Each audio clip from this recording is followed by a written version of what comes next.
All right, our gas prices at an all-time high. Where's our vice president at? Kicking off the Clean School Bus Program, or electric buses. She's fought for years to have electric buses. It's just disgusting. Their passion is contagious and it's also humbling. Because when I think about the work that we do at the United States Environmental Protection Agency, the decisions that we make every single day, I think first about this generation.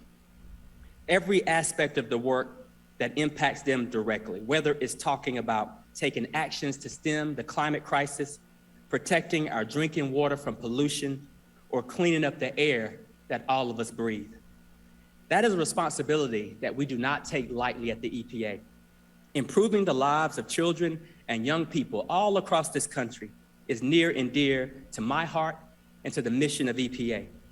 And I can tell you as a parent of an 8-year-old, I can assure you that there is no higher priority for me, personally and professionally, than ensuring that every child has the opportunity to lead a healthy life. That is what today is all about.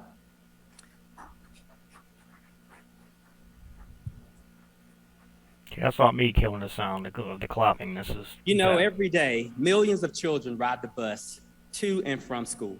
Really? It's a quintessential part of being a kid in America.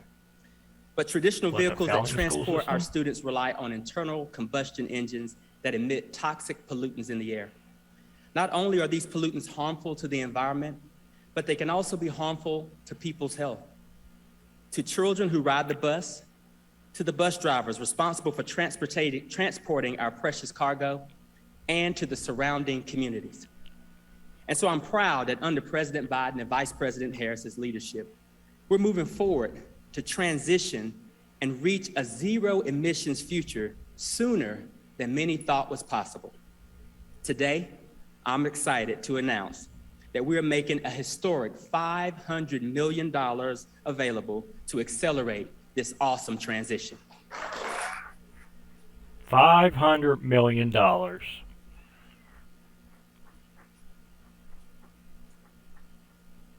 You know, this funding is made possible by the Bipartisan Infrastructure Law, which invests an unprecedented $5 billion, billion with a B, for low and zero emission school buses over the next 5 years. I encourage all potential funding recipients to visit epa.gov/clean school bus, which features a number of tools to assist prospective applicants with funding requests as schools move to electrify their fleets. Given this administration's commitment to advancing environmental justice and EPA's longstanding dedication to supporting underserved communities, we will prioritize the applications for communities that have long been shut out from federal funding. Folks, this is a once-in-a-generation investment that will transform how millions of children get to and from school. It will clean the air we breathe, protect people's health, and help tackle the climate crisis. And at the same time, it will help spur job creation in communities all across the country, good-paying jobs in American manufacturing. These efforts will help build a better America by sending a strong signal to our industry and our communities that zero-emission vehicles, they are the future.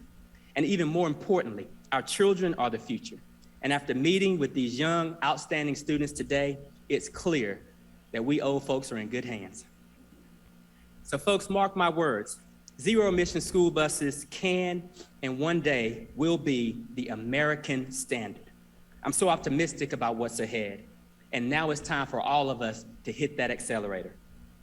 And now it's my pleasure to turn it over to one of those young rising stars, Marissa Solatino, an 8th grade student who is passionate about the environment.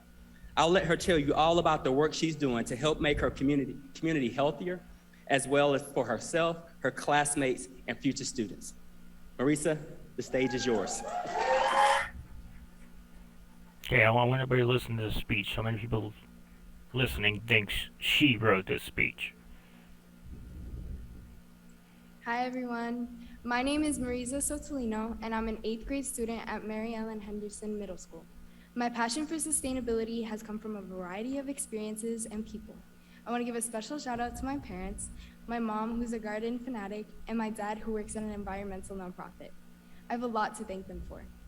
Last October, my best friend Catalina Holiday, and I began growing fresh fruits and vegetables at our school. We will soon begin donating this fresh produce to our local shelters and soup kitchens. Not only do we want to help feed our community, but we also want to help reduce plastic waste, as plastic is often used for store-bought packaging. Preserving our planet is important to me and to the generations of students who will come after me. I'm excited to know our school will receive electric school buses this summer, which will help reduce air pollution. In parts of the country, students are exposed to higher levels of polluted air, and all kids deserve clean air to breathe. I'm grateful to my teachers and my school community for providing me and many others the opportunity to grow. Thank you to Vice President Harris and Administrator Regan. On behalf of my students, of my classmates, it means the world to us to know you both came here today and are willing to listen and learn from all of us young leaders. I will now turn things over to the Vice President of the United States, Kamala Harris. Thank you. Hey, it's Camel Toe. Oh wait, Kamala Walla. I think they fixed their sound. Good Belgians in Ukraine who can get good sound. Hi, everyone. Good afternoon. Good afternoon. Good. How about Marisa? Well, she don't know where she went. That was Biden. Well done. Have a seat. Have a seat. I have a hard time listening What to her a speak, joy but- it's been to be with all of you this afternoon on this beautiful campus with these incredible young leaders, so many of whom we met before I walked into here just now. And Marisa, you're one of them. I say to the administrator, when we meet the young leaders like we were with this afternoon, I know the future of our nation is bright, and I feel so very optimistic.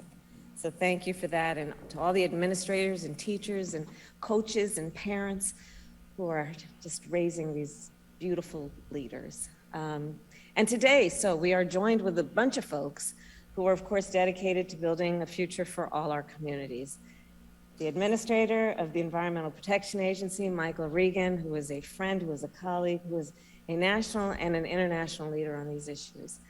Mitch Landrieu, who is here, who is our infrastructure coordinator and has been doing some of the real detailed work of making sure that everything the president has had as a vision about the bipartisan infrastructure law actually hits the streets and gets to places like right here where we are. Congressman Don Beyer, there you are. It's great to be in your district. Jerry Connolly, thank you for your leadership. A neighboring district, he said, I'm going to kind of try and own this district too. But it's great to be That's with so both of funny. you because I definitely do see you in the halls of Congress working every day for the people of this beautiful lie. state. So thank you both for your leadership. And of course, the National Education Association President, Becky Pringle, thank you for your leadership. And to all the teachers, just such noble and important work that you do. Thank you, thank you, thank you, thank you. It's not in my notes, but I'll tell you, it just on a personal level. Stick to your notes. My first grade teacher, Mrs. Frances Wilson, God rest her soul, attended my law school graduation. I love our teachers. I love you our graduated? teachers. I love our teachers. So to everyone here, including all the locally elected officials, thank you.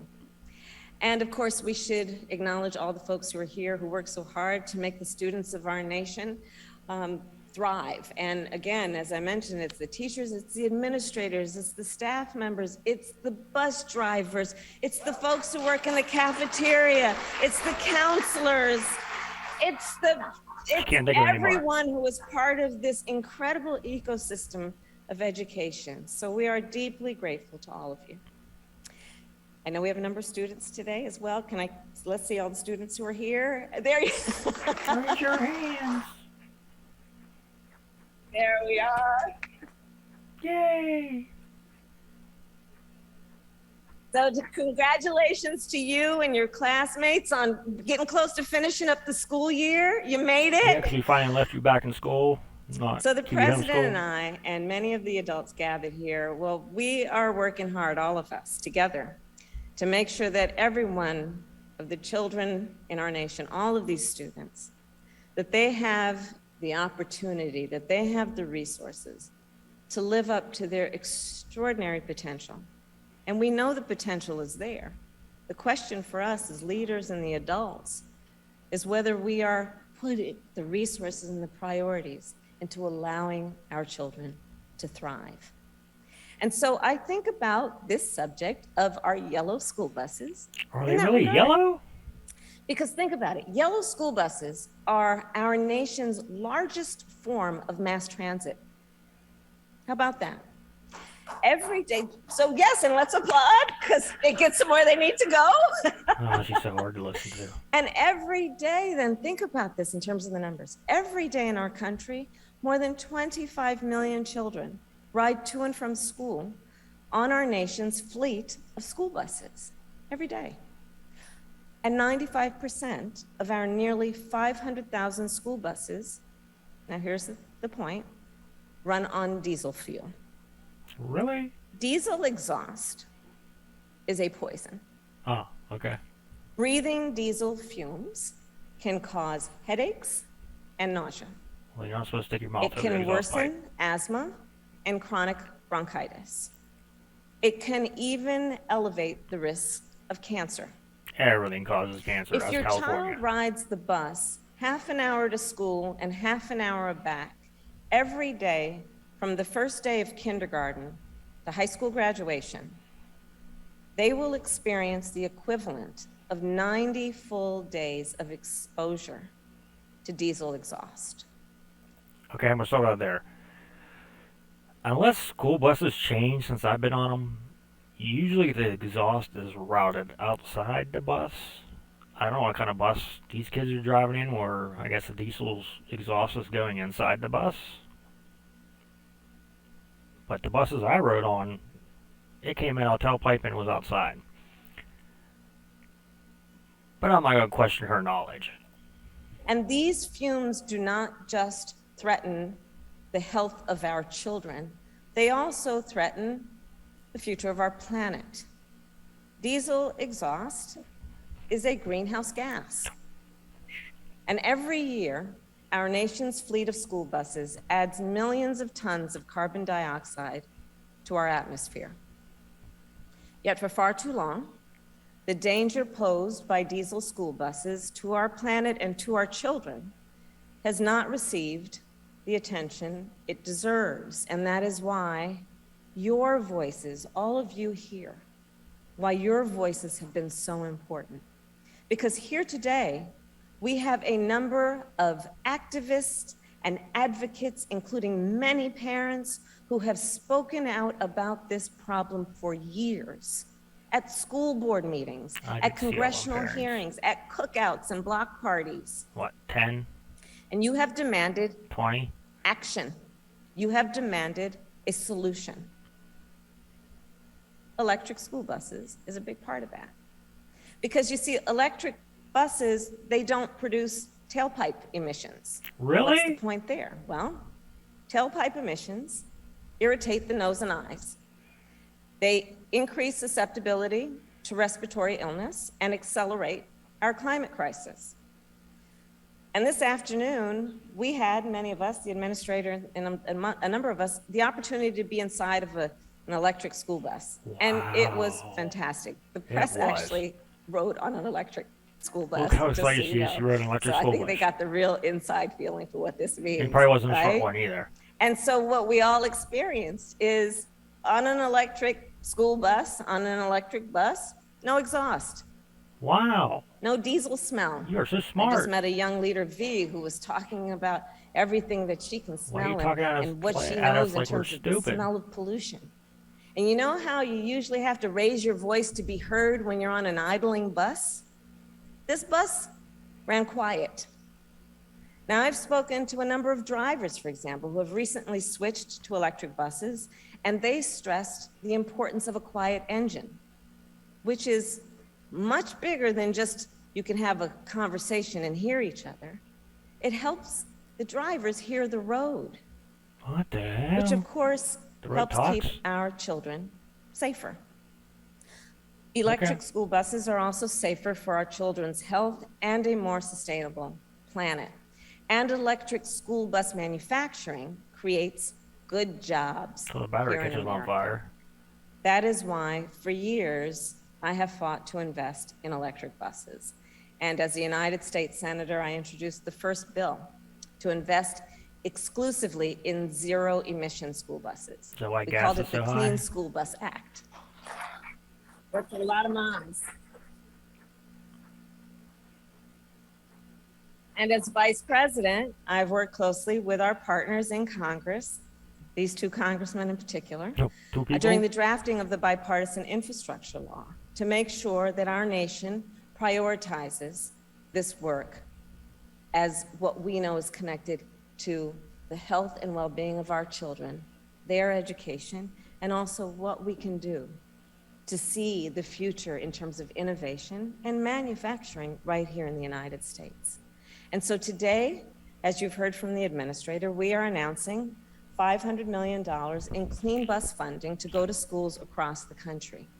Starting today, every school district in our nation can apply for funding to purchase clean buses and to build the charging infrastructure that we need to build across our country. That our electrical grid Yes. can't handle. Okay. You go, Harris. So this funding is just the first part of the $5 billion we will invest in clean school buses over the next 5 years through the bipartisan infrastructure law. $5 billion in 5 years.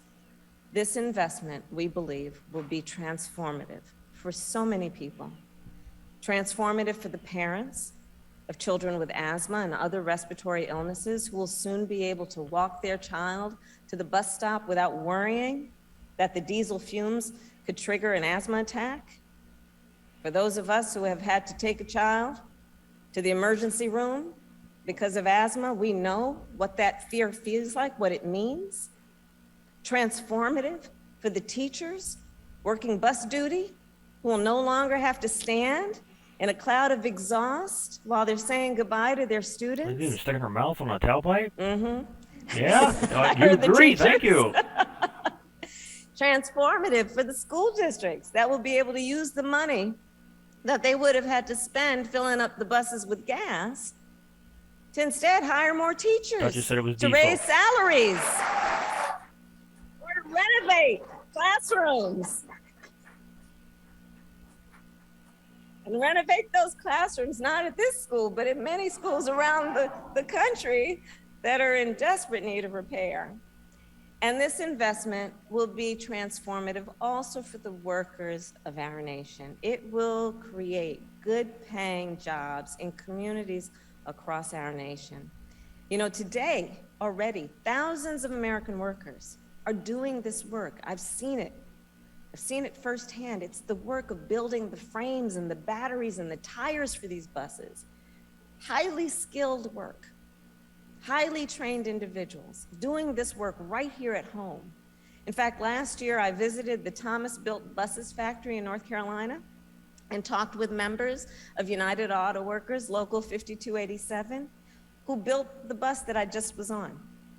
I The toured their electric one? factory floor and spoke to electricians and engineers and machinists and mechanics. And we talked about what we're all talking about right now. Electric school buses and electric vehicles in general are the future. You know, I've been, among the many things that I do as vice president, meeting with world leaders. I was just earlier today on a call with President Macron of France. Earlier this week, I was in the United Arab Emirates. The president and I just hosted the president of Finland and the prime minister of Sweden.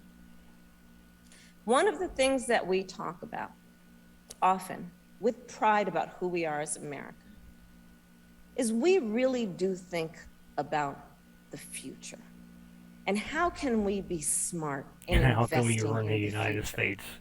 And one of the things time that I we're in love office. about this issue and what you all are doing here in this community is it is about an investment in the future, knowing, one, that when we invest in our children, we're investing in the future.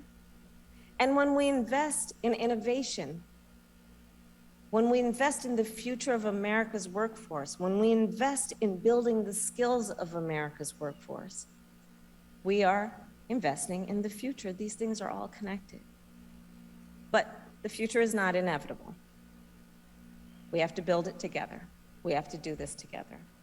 And so let us continue to do what we are doing, and on this very subject, create a future in which every school bus in our nation is zero emission.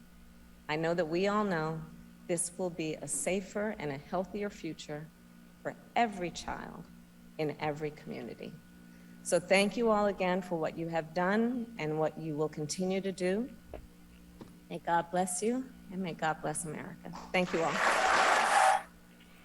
Yeah, America needs blessed really bad. You guys are screwing it up bad.